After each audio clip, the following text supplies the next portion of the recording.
আজ পবিত্র হজ। হাজিদের লাব্বাইক আল্লাহুম্মা লাব্বাইক ধ্বনিতে এদিন মুখরিত হবে মহানবী হজরত মুহাম্মদ সাল্লাল্লাহু আলাইহি সাল্লামের বিদায় হজের স্মৃতি বিজড়িত আরাফাত ময়দান। শ্বেত শুভ্র পোশাকে আবৃত হাজিরা জাবালে রহমতের পাদদেশ ও মসজিদে নামিরার আশেপাশে অবস্থান নিয়ে জীবনের পরম কাঙ্ক্ষিত হজ পালন করবেন। মূলত এ দিনটির জন্যই পৃথিবীর সব প্রান্ত থেকে ছুটে এসেছেন সামর্থ্যবান মুসলমানরা। সৌদি বর্ষপঞ্জি অনুযায়ী ৯ জিলহজ পবিত্র হজ, ইয়াউমুল আরাফা বা আরাফার দিন। মক্কা নগরীর অদূরে জাবালে রহমত পাহাড়ের চূড়া ও পাদদেশে আরাফাতের ময়দানে সমবেত হয়েছেন বিশ্বের নানা প্রান্ত থেকে আসা সাদা, কালো, ধনী, গরিব নির্বিশেষে লাখ লাখ হাজি। লাখো কণ্ঠে আরাফাতের ময়দানে আজ ধ্বনিত হবে লাব্বাইক আল্লাহুম্মা লাব্বাইক, লাব্বাইক লা শারিকা লাকা লাব্বাইক, ইন্নাল হামদা ওয়ান নি'মাতা লাকা ওয়াল মুলক লা শারিকা লাক। অর্থাৎ আমি হাজির, হে আল্লাহ আমি হাজির, তোমার কোনো শরিক নেই, সব প্রশংসা ও নিয়ামত শুধু তোমারই, সব সাম্রাজ্যও তোমার, শুধু তোমার ক্ষমা ও অনুগ্রহ লাভের জন্য আমরা এখানে সমবেত হয়েছি প্রভু।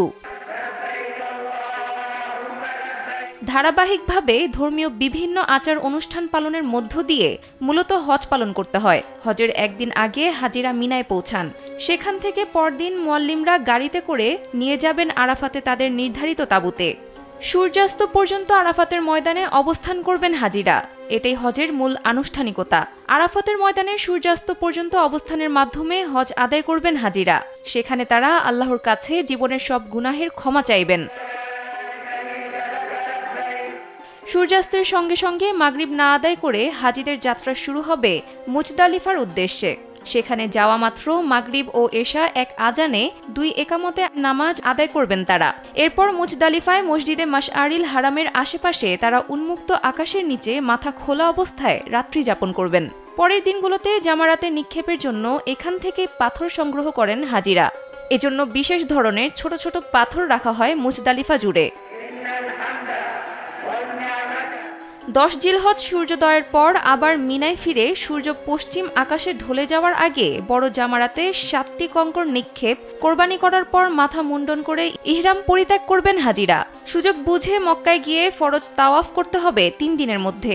11 ও 12 জিলহজও হাজিদের সূর্য পশ্চিম আকাশে ঢলে যাওয়ার পর 3টি জামারাতে 7টি করে মোট 21টি কঙ্কর নিক্ষেপ করতে হবে।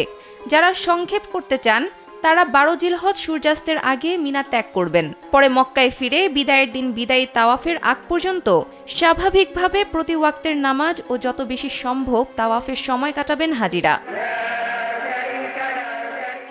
সানজিদা ইসলাম, কালবেলা।